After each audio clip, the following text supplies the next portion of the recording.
tomar asiento, hermanos. Hemos estado viendo este relato de la muerte y resurrección de Lázaro. Ha sido una historia fascinante. Los que no han estado con nosotros, voy a hacer un poquito de repaso.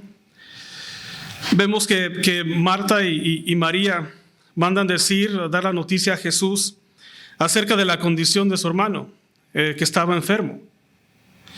Y cómo esperan que Jesús tome la decisión, que no van y demandan de él una sanación, no mandan demandando de él que vaya ese mismo día a sanarlo, sino que le llevan la noticia, mandan la noticia con él y esperan la respuesta de Jesús. Y esa es una actitud que todo cristiano debe tener, porque nos va a suceder cosas en esta vida que no son agradables, que quizás sean pruebas, sean tribulaciones. Y María y Marta nos dan un ejemplo de cómo ir al Señor. Ir al Señor diciéndole lo que está sucediendo, que ya lo sabe, y dejar que Él tome la decisión de qué hacer. Y en este caso vimos que Jesús espera 2 días. Entonces el esperar en el Señor, o que el Señor espere a contestar nuestra oración, es bíblico. No debemos demandarle nada. Él usa esto, como dice en el versículo 4 del mismo capítulo, para su gloria, para demostrar su deidad y su gloria. El versículo 4 de este capítulo es el versículo clave de este capítulo. Y dice: esta enfermedad no es para muerte, sino para la gloria de Dios, para que el Hijo de Dios sea glorificado por ella. Si podemos decirlo así, hermano, Dios ha predestinado esto. Sí. Ha predestinado que Lázaro se enferme, que muera y que esté en el sepulcro por 4 días para la gloria de Dios.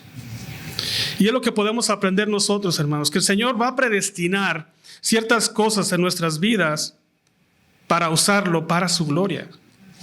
Tenemos que estar bien conscientes de eso, hermano. Y aquí vemos 3 personajes y un grupo de personas. Vemos a Marta, que sale a su encuentro, que María, que después sale a su encuentro, Lázaro, que está en la tumba, y a la multitud, 10, 20, 200, no sé cuántos, no dice, de judíos que acompañaban a consolar a las hermanas. Entonces vemos 3 personajes y un grupo de personas, pero el enfoque no es ese. El enfoque de ese capítulo, y claro, de toda la Biblia, es Jesús. Esto es para su gloria. Él ha usado esta situación, ha permitido esta situación para glorificar su nombre,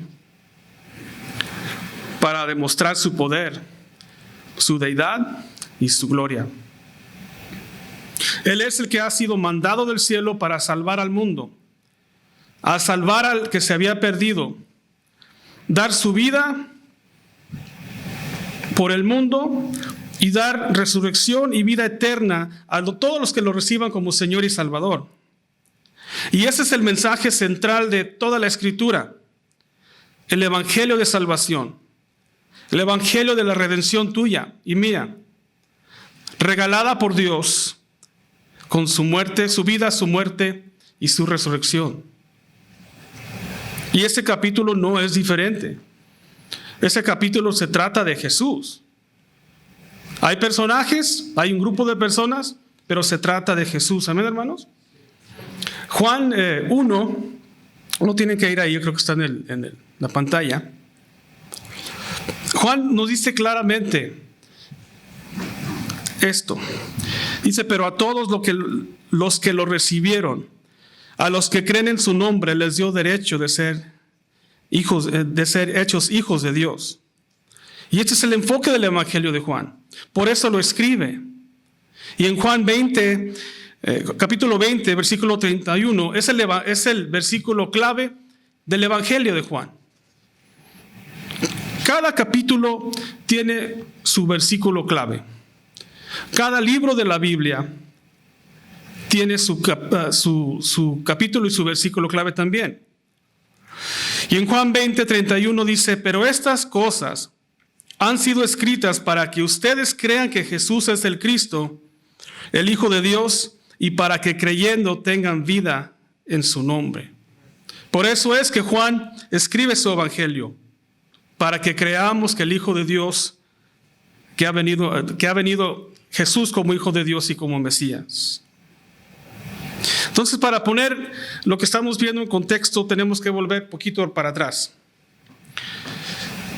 Los primeros 3 versículos de Juan no están en la pantalla, pero lo pueden leer en su Biblia. Dice, estaba entonces enfermo un hombre llamado Lázaro, de Betania, la aldea de María y de su hermana Marta. María era la que ungió al Señor con perfume y secó sus pies con sus cabellos. Y Lázaro, que estaba enfermo, era su hermano. Entonces sus hermanos enviaron a decir a Jesús, Señor, he aquí que el que amas está enfermo. Luego, si nos brincamos al versículo 6, dice, cuando oyó pues que estaba enfermo, se quedó aún 2 días más en el lugar donde estaba. Cuando Jesús llega al lugar donde estaban Marta y María, ellas salen a su encuentro y le dicen algo pues muy hermoso, ¿no? Señor, si hubieras estado aquí, mi hermano no hubiera muerto. Esto no es una falta de fe de parte de ellas. Ellas creían en el Señor Jesús. Eran seguidoras de Él, eran discípulos de Él. Pero hay que recordar que lo que dice Jesús en el versículo 4, esto es para su gloria. Teniendo esto en mente, hermanos, mientras que estudiamos este capítulo. Aquí el Señor tiene otros planes. Los versículos 33 y 35 del mismo capítulo dice así: entonces Jesús, al verla llorando y al ver a los judíos que habían venido junto con ella también llorando, se conmovió en espíritu y se turbó y dijo, ¿dónde lo han puesto? Y le dijeron, Señor, ven y ve. Y el versículo más corto de toda la palabra del Señor: Jesús lloró. El Señor nos da una muestra de su humanidad, que siendo 100% hombre y 100% Dios, Él se conmueve al ver a las hermanas llorando. Siente un tipo de tristeza. Ahorita vamos a ver la palabra la que está usando aquí Juan. Siente un tipo de tristeza por ellas. Se estremece, se conmueve en el espíritu. Hasta este punto, esta palabra significa que ella sintió tristeza profunda por ella. Y vemos una vez más la compasión de nuestro Cristo. Vemos la compasión no solamente para los que creen, María y Marta, sino hasta por los judíos, que aún todavía no eran creyentes. Y así como te alcanzó el Señor a ti y a mí, cuando no éramos creyentes, así quiere alcanzar al incrédulo.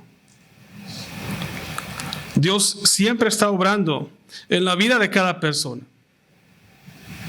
aún en los que no lo siguen. Él toca puertas.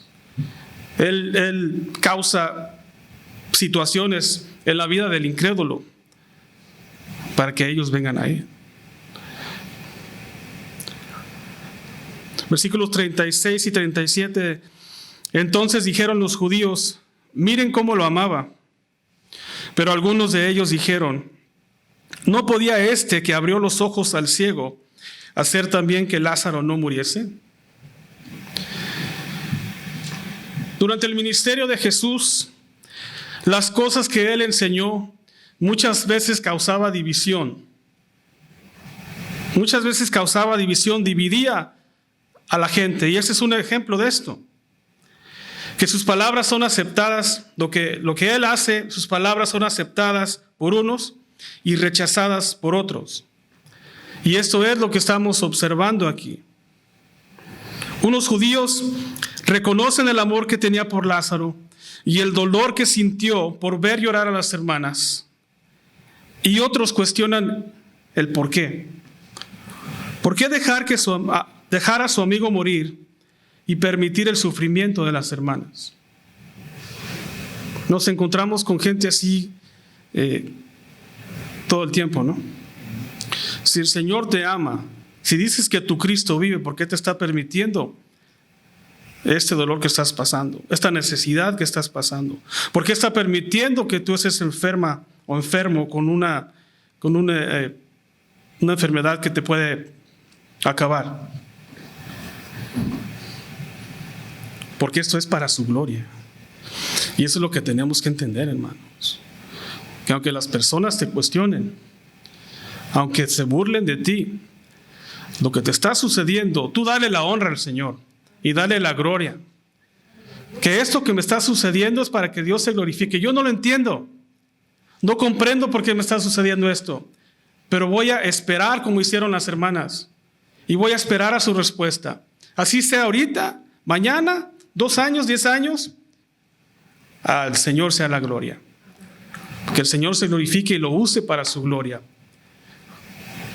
Una persona quebrantada que está pasando por pruebas difíciles, si estás en la voluntad del Señor, eres una persona, un vaso tremendamente útil para Él.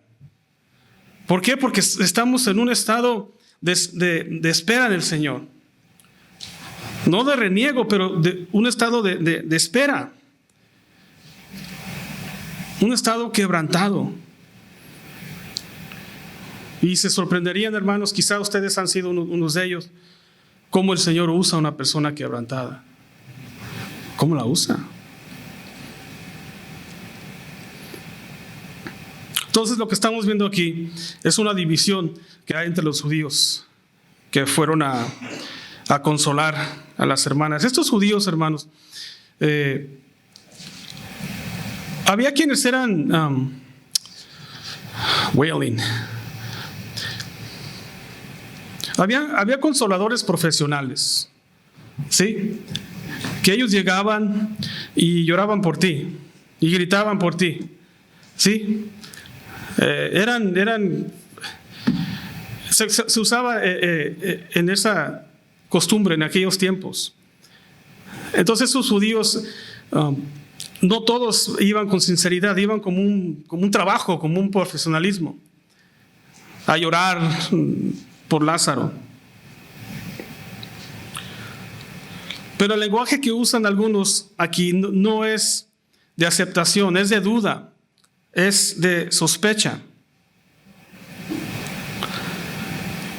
¿Cómo es que pudo dar vista a un ciego, pero no pudo evitar que su amigo muriera? Es lo que están diciendo. Si Jesús amaba tanto a Lázaro, ¿por qué deja que muera? ¿Por qué no lo sanó desde el lugar en donde estaba? Si es omnipotente y omnisciente.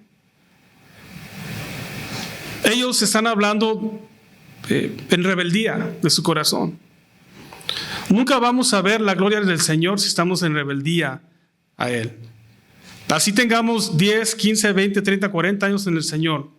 Si miramos todo con duda, nunca vamos a ver su gloria.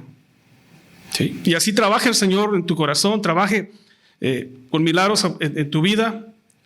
Si estás en rebeldía contra el Señor, nunca vas a ver su gloria.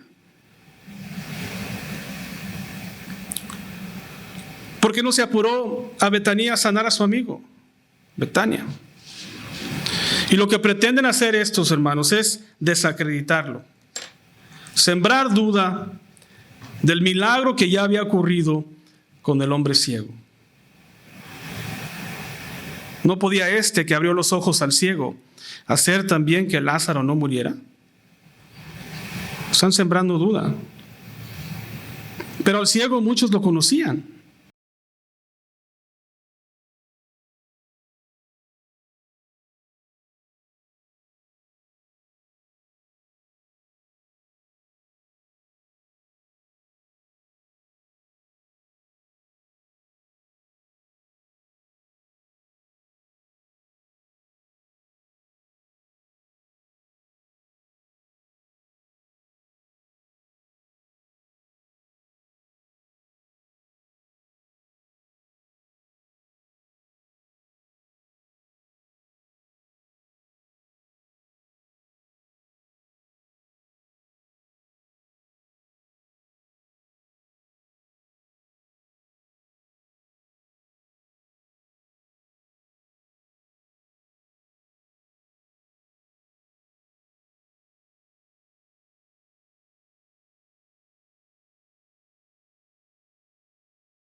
reflejo de su voluntad.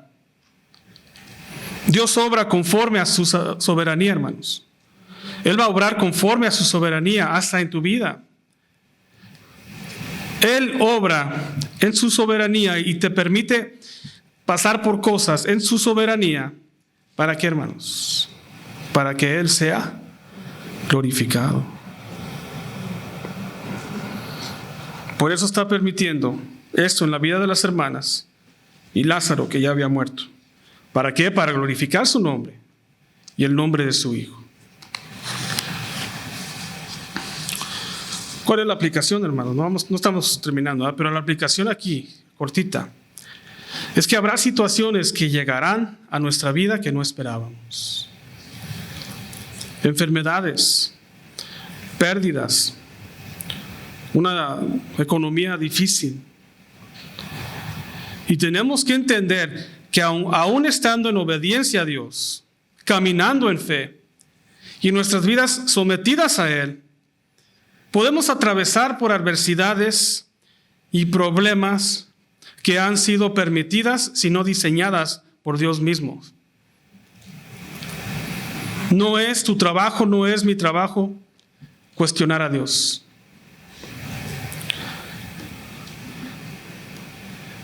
Sino de crecer en medio de estas adversidades. Aumentar tu fe, confiar y esperar en Él. Job 33:13 dice: ¿por qué contiendes contra Él, siendo que Él no da cuenta de ninguna de sus palabras? Deuteronomio 29:29: las cosas secretas pertenecen al Señor nuestro Dios. Dios no nos debe una explicación. Habrá algunas cosas que en esta vida nunca sabremos por qué nos suceden. Hay cosas en mi propia vida que no sé ni por qué suceden. No sé por qué el Señor las permite. Si estoy en obediencia al Señor, Señor, ¿por qué estás permitiendo esto? Solamente Él lo sabe. Solo hay que confiar y aceptar que Dios debe ser, ¿qué? Glorificado. Versículo 38 y la primera parte del 39. Jesús, conmovido otra vez dentro de sí, fue al sepulcro. Era una cueva y tenía puesta una piedra contra la entrada. Jesús dijo: quiten la piedra. Jesús vuelve a conmocionarse otra vez en su espíritu. Esta palabra es la misma que se describe en el versículo 33, pero podemos explicarla así por la actitud que tiene el Señor, por la orden que da. Podemos explicarla así: conmovido en el griego es embrimomenos o embrimomai. Hay algunos comentaristas que sugieren que quizá Jesús estaba molesto en su espíritu y a la vez triste. La presencia de los judíos, su mayoría incrédulos, el dolor de María, la preocupación de Cristo por levantar a Lázaro de entre los muertos, todo esto agita al Espíritu del Señor. Su empatía con las hermanas llorando y los judíos que lloraban abiertamente, pero sin sinceridad, causa esta emoción en su espíritu. Un embrimomai, una indignación. Esto es lo que el Señor está sintiendo. O sea que el Señor estaba molesto. Estaba molesto por la situación. No tanto molesto porque Lázaro había fallecido. Él sabía que lo iba a resucitar. Pero molesto de la situación. Jesús llora en los versículos anteriores, mostrando tristeza y compasión. Y gime de molestia por el dolor que la muerte causa en estas personas. Embrimomai o embrimomenos es una palabra que se traduce bufido o un gemido de molestia. Y esto tiene mucho sentido, hermanos, cuando vemos esto. Tiene mucho sentido porque de la manera que el Señor ordena que quiten la piedra. Quiten la piedra. Estaba molesto. Esas piedras eran unas piedras grandísimas, circulares. Y para quitarlas se necesitaban varios hombres. Los sepulcros eran cuevas. Y había en esas cuevas varias secciones donde se podían sepultar a la persona. Versículo 39 dice: Marta, la hermana del que había muerto, le dijo: Señor, yede ya porque tiene 4 días, muerto 4 días. Les iba a compartir con detalle un poquito acerca de la descomposición del cuerpo, pero no quiero quitarles el hambre. Pero sí voy a compartir un poco.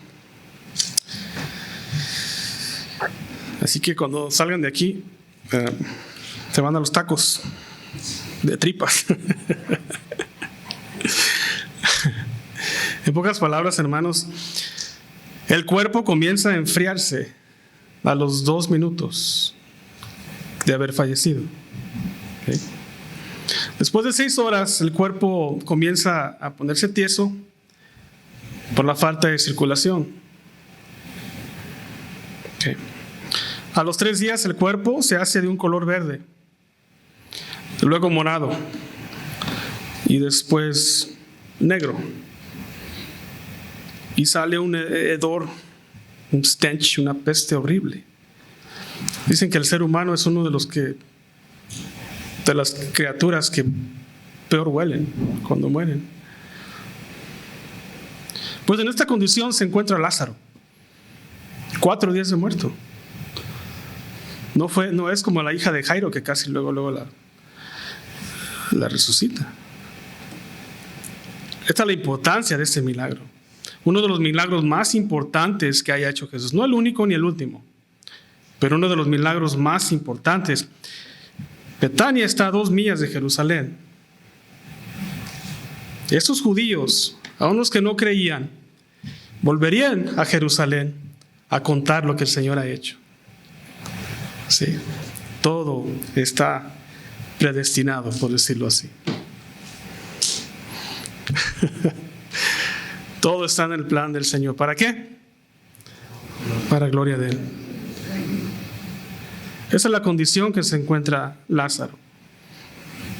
Ahorita que se vayan al lonche, buscan en su teléfono: cuerpo 4 días muerto. No se crean. No se crean. Entonces Marta, entendiblemente, está preocupada. Señor, el cuerpo ya hiede.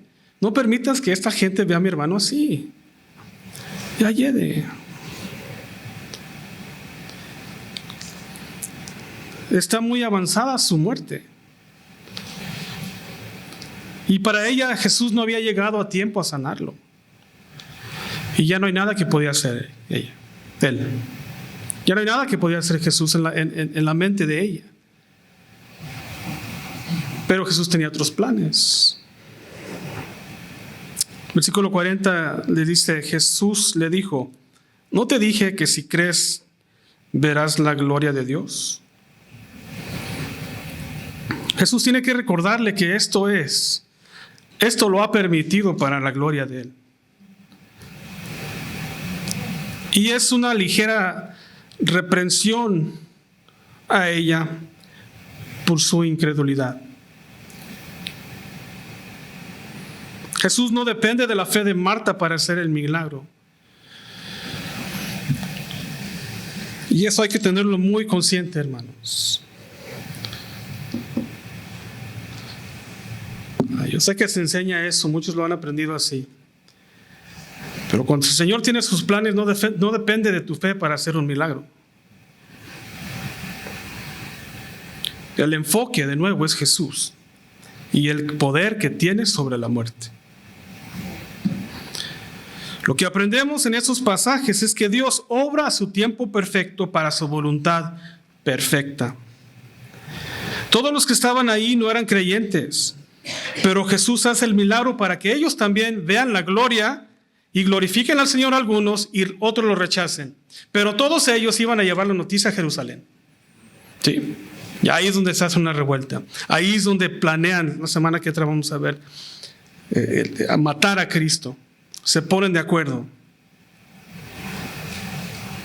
Y así es como quiere el Señor que trabajemos, hermanos.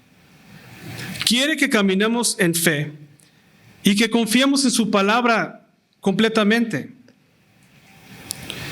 Dios a veces te va a dar muestras en tu vida para aumentar tu fe y darte el crecimiento espiritual que necesitas.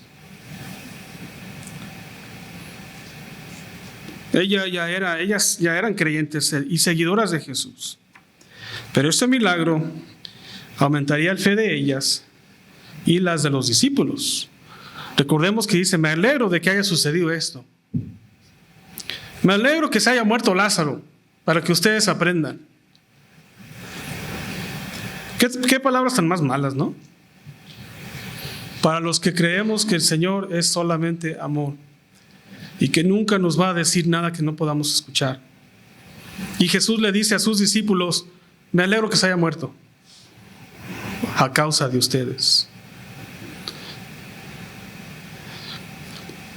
A veces el concepto que tenemos del Señor, por eso esta serie en todo el Evangelio de Juan se llama ¿Quién es Jesús?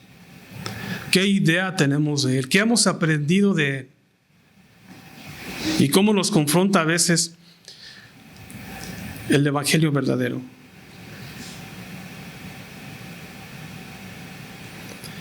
¿Cuánta fe tienes? ¿Cuántas veces te ha mostrado Dios su gloria y aún no has confiado en Él?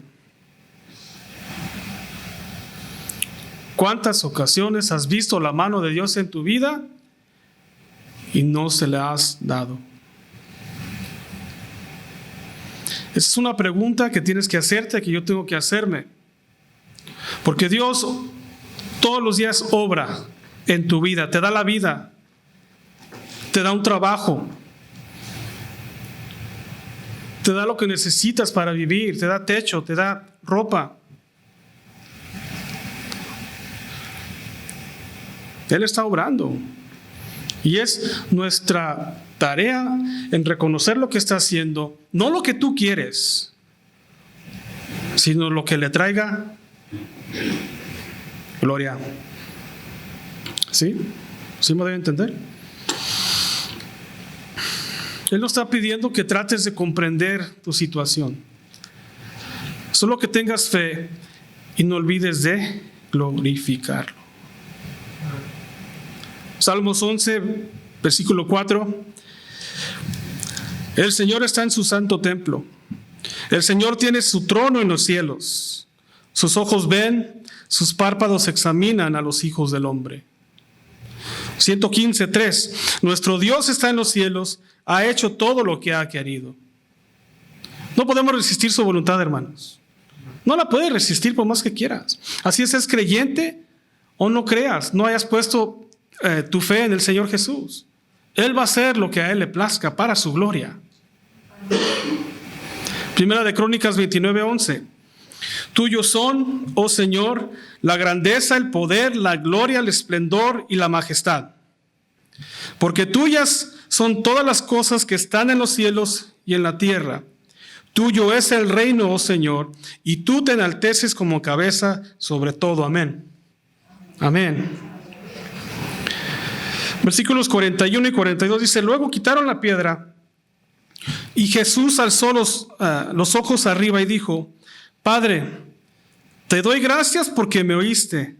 Yo sabía que siempre me oyes, pero lo dije por causa de la gente que está alrededor, para que crean que tú me has enviado. Jesús está completamente confiado en su relación con el Padre. Él sabe quién es. Él sabe quién es su Padre. La oración pública fue a causa de los que estaban ahí y no por él mismo. Una oración simple pero poderosa, una oración de gratitud, porque Dios Padre ya había escuchado a Jesús. No ordena a Lázaro que resucite, lo ordena que venga fuera. que salga. Vimos en Juan 5:17, dice: mi Padre hasta ahora trabaja, también yo trabajo. Más adelante en el 14, versículos 10 y 11, dice: las palabras que yo les hablo, no las hablo de mí mismo, sino que el Padre que mora en mí hace sus obras. Créanme que yo soy en el Padre y el Padre en mí. De otra manera, crean por las mismas obras. Jesús hará este milagro para dar gloria a su Padre, pero también por ellos, para que los discípulos, la fe de los discípulos, de Marta y María, aumentara. ¿Qué milagro necesitas hoy?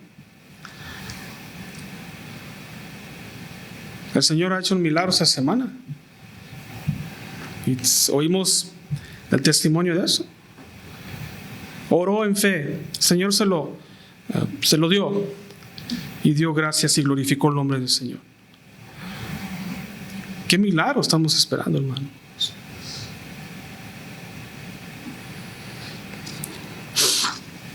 Versículos 43, 44. Habiendo dicho esto, llamó a gran voz: Lázaro, ven fuera. Y el que había estado muerto salió, atado los pies y las manos con vendas, y su cara envuelta en un sudario. Jesús les dijo: desátenlo y déjenlo ir. Se fijan que no le pidió que resucitara. El Señor ya había escuchado a Jesús, pero lo dijo a causa de estos. No le dice: resucita, o levántate, Lázaro, como dicen muchos, sino sal. Y aquí uno de los milagros más importantes en el ministerio de Jesús: resucitar a un hombre que había estado muerto 4 días.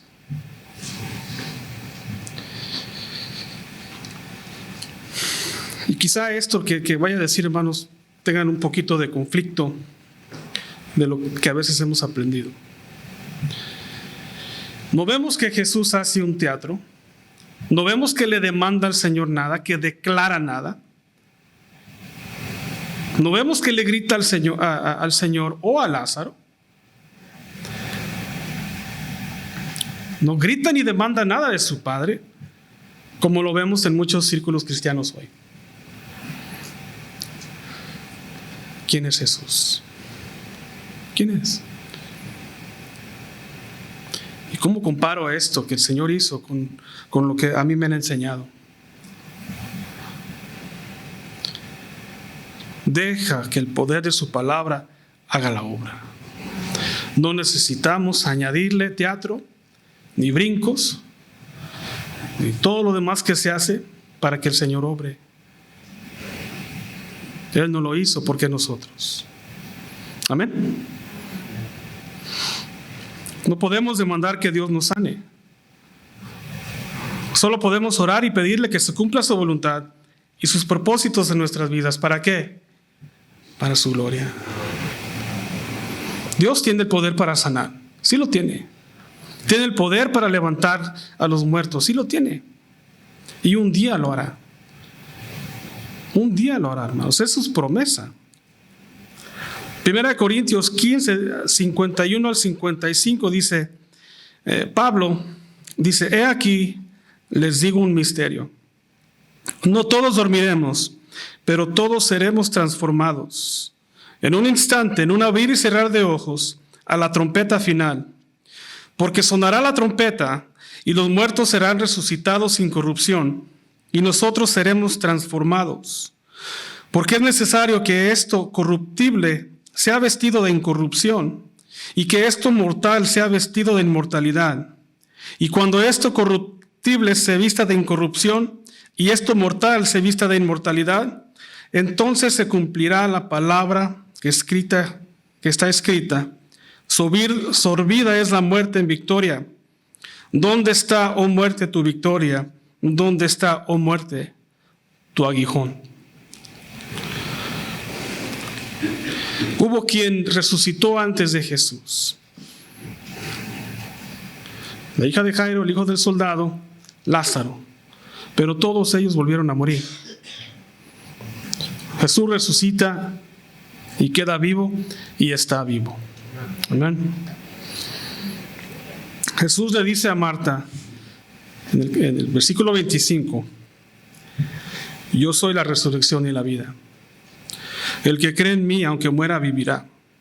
Y todo aquel que vive y cree en mí, no morirá para siempre. Lo que vemos aquí en el relato de Lázaro es un ejemplo parecido a lo que le sucede al creyente cuando viene a la fe en Cristo. Cuando no estamos en Cristo, estamos espiritualmente muertos. Estamos perdidos. No hay una esperanza. Lázaro estaba muerto, pero llega Jesús y le da la vida. Y seguramente Lázaro, como amigo de él, era un creyente.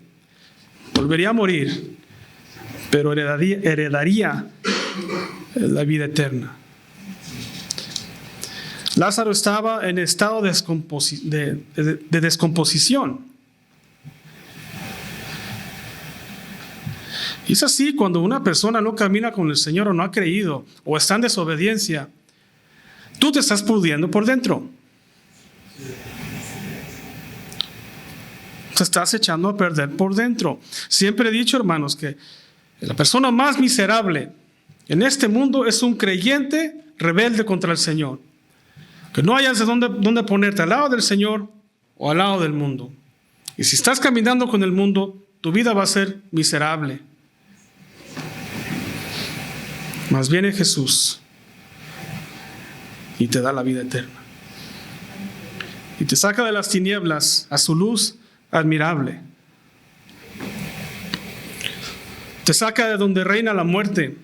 Reinan los problemas autoinfligidos, no los problemas que el Señor predestina para ti. Te manda tormentas de corrección una y otra vez porque no has dado tu vida al Señor de señores. Si hay una tormenta, que sea de perfección, Señor. Recuerden que lo que vemos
que tú no seas esa persona. Que entiendas realmente quién es Jesús. Sí.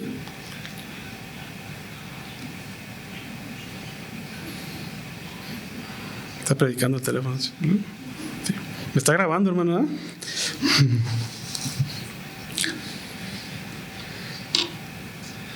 Tenemos que entender, hermanos, que necesitamos a Cristo. Que podemos play the cards, jugar con las cosas del Señor. Yo mismo era esa persona de las que estoy hablando, hermanos. La palabra la sabía orar, sabía el lenguaje cristiano, cantaba todas las canciones, levantaba mis manos, pero estaba más perdido que nada. ¿Qué se oye? Está Lujier. No se crean. Ahí viene. No se crean, hermanos. Entonces hay que examinar nuestras vidas, hermanos.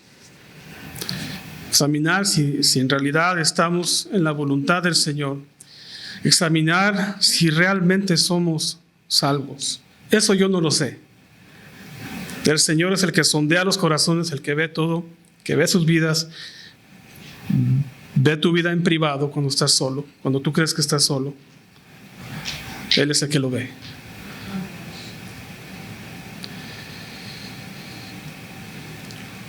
La oportunidad está para que tú le des tu vida, para que te arrepientas, para que renueves esa relación con Él, si tú así lo deseas. Y más hoy que tenemos comunión. Si tú eres creyente, estás caminando en fe, recibe la comunión. Si eres creyente y no estás caminando en fe, arrepiéntete ahí y recibe la comunión. Si sigues en rebeldía, no lo hagas, porque es una afrenta al Señor. Es una irreverencia a Él. Amén. Vamos a pedir que los grupos de alabanza pasen. Y a pedirle a Francisco y a otro Ujier que venga. Vamos a pasar los elementos. Amén.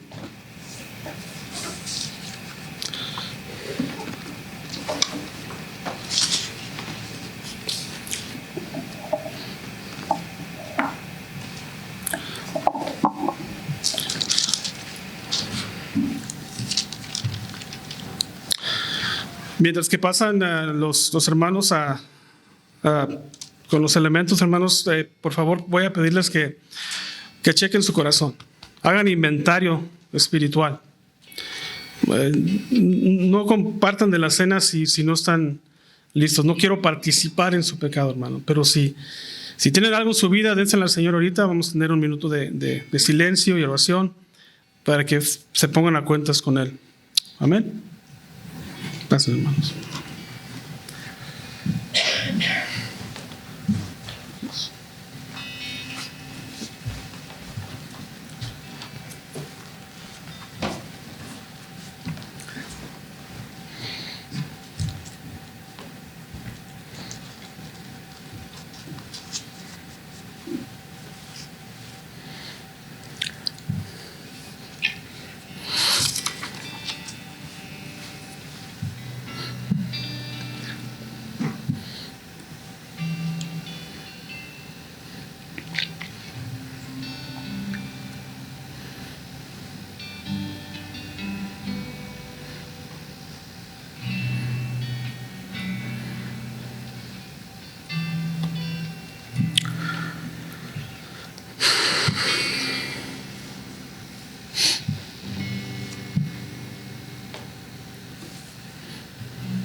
Bueno, antes de tomar la Santa Cena, quiero explicarles un poquito.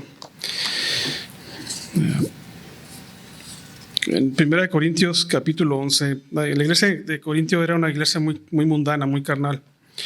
Y ellos no tomaban con reverencia la Santa Cena. Y Pablo les da una explicación aquí, en el versículo 27 de 1 Corintios 11. Da una advertencia. Y eso es lo que quiero que, siempre que hacemos la Santa Cena, hacemos esta advertencia. Dice, de manera que cualquiera que comiera este pan o bebiera esta copa del Señor indignamente, será culpado del cuerpo y de la sangre del Señor. Por tanto, pruébese cada uno a sí mismo y coma así del pan y beba de la copa. Porque el que come y bebe indignamente, sin discernir el cuerpo del Señor, juicio come y bebe para sí. Por lo cual hay muchos enfermos y debilitados entre vosotros, y muchos duermen. Si pues nos examinásemos a nosotros mismos, no estaríamos juzgados. Mas siendo juzgados, somos castigados por el Señor, para que no seamos condenados con el mundo. La Santa Cena es uno de los mandatos que deja el Señor Jesús, que hagamos esto y el bautismo. Pero esto no se toma en forma ligera, sin reverencia. Esto es lo que vamos a hacer, hermanos. Quiero que cada uno se tome unos minutitos, un minuto, para, si tienen algo que confesar al Señor, es buena hora para hacerlo. Amén.